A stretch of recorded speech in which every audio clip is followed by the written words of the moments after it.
Ahmet Abdullah was a Turkish immigrant who had made a name for himself in the South London gangster world. He associated himself with the Arif family, who were involved in a gang war with another notorious gangster clan, the Brindles. In September 1990, Turkish Abi, as he was known, quarrelled with Stephen Daligan, an associate of the Brindles, while drinking at a club. Abdullah pulled a gun and shot his adversary 7 times. Daligan was not badly injured, but it was thought that Anthony Brindle, leader of the gangster family, would not take kindly to have one of his loyal followers gunned down. Ahmet Abdullah was well known as a drug dealer, operating in the Walworth area. On March 11, 1991, he went to the William Hill betting shop at number 25 Bagshot Street, presumably to have a flutter on the dogs or the horses, but suddenly 2 men came bursting into the shop, brandishing revolvers. Abdullah was shot and badly wounded, trying to use another customer as a shield. He pleaded with his attackers to spare him. Finally, he reeled out of the street, where he was shot once more and killed. Later, the brothers Anthony and Patrick Brindle were tried for the murder, but they were acquitted due to the lack of evidence. To testify against the gangsters of this calibre could be decidedly dangerous for your health. The murder of their follower, Ahmet Abdullah, was one of a series of disasters for the Arif family in 1991.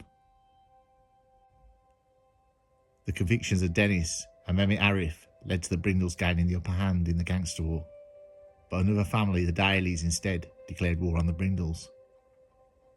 In August 1990, several gunmen believed to be associates of the Brindles had burst into the Queen Elizabeth pub, trying to extort money from the landlord at gunpoint. This landlord was John Daly, brother of the gangster Peter Daly. In August 1991, the 23-year-old gangster David Brindle entered the Queen Elizabeth pub, which was well known as a regular hangout for the Dalys and their friends. He tried to intimidate some of his adversaries, but was confronted by the notorious hardman Jimmy Moody, who beat him up with a glass ashtray and a baseball bat. The Dalys were fearful the injured David Brindle would put a contract out on them after being the recipient of such a brutal beating. They decided to strike a preemptive blow. Now, the gangster Ahmet Abdullah had not been a particularly attractive individual, but at least 2 people kept his memory alive, or so at least it was thought. Shortly before closing time on August 3rd, 1991, 2 masked gunmen burst into the Bell pub, situated at number 51 East Street, Walworth. They screamed, "This is for Abby," and opened fire at David Brindle. He was killed as he tried to dive over the bar to retrieve his own firearm. The barman, John Players, threw a bar stool at one of the gunmen, but the killer retaliated by shooting him 4 times in the stomach and legs. The murderers also killed an innocent bystander, the 47-year-old Stanley Silk. The police suspected that the murder of David Brindle had been contracted by the Dalys. The reason the gunman had shouted out, "This is for Abby," may well have been to put suspicion on the near-defunct Arifs. They also suspected that one of the gunmen had been Jimmy Moody, a very dangerous gangster who had started his career already in the 1960s.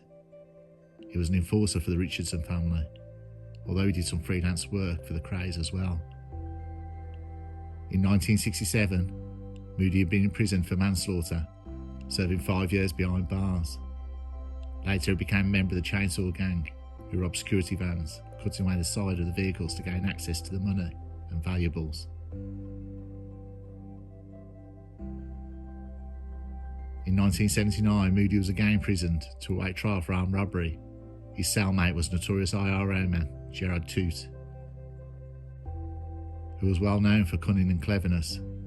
In 1980, these 2 villains escaped from Brixton Prison, digging through the cell walls using tools smuggled into the prison, but there was widespread outrage that the 2 of the most dangerous criminals in Britain could abscond from prison with such ease.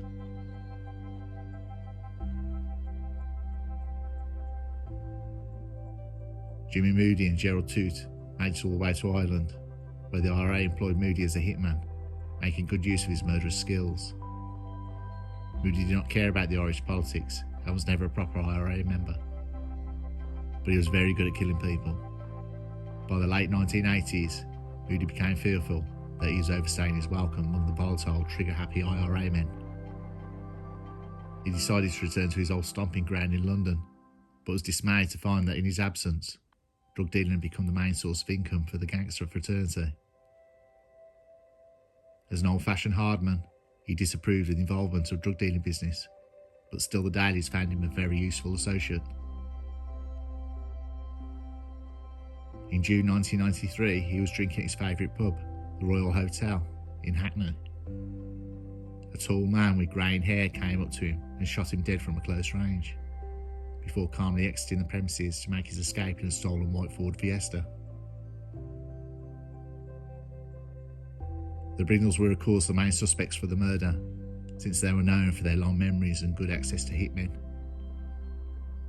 But Moody's enemies also included various other London gangsters, some very dangerous old acquaintances from Ireland, and the British Secret Service. To simulate a gangland killing would not be particularly difficult for either of these organisations.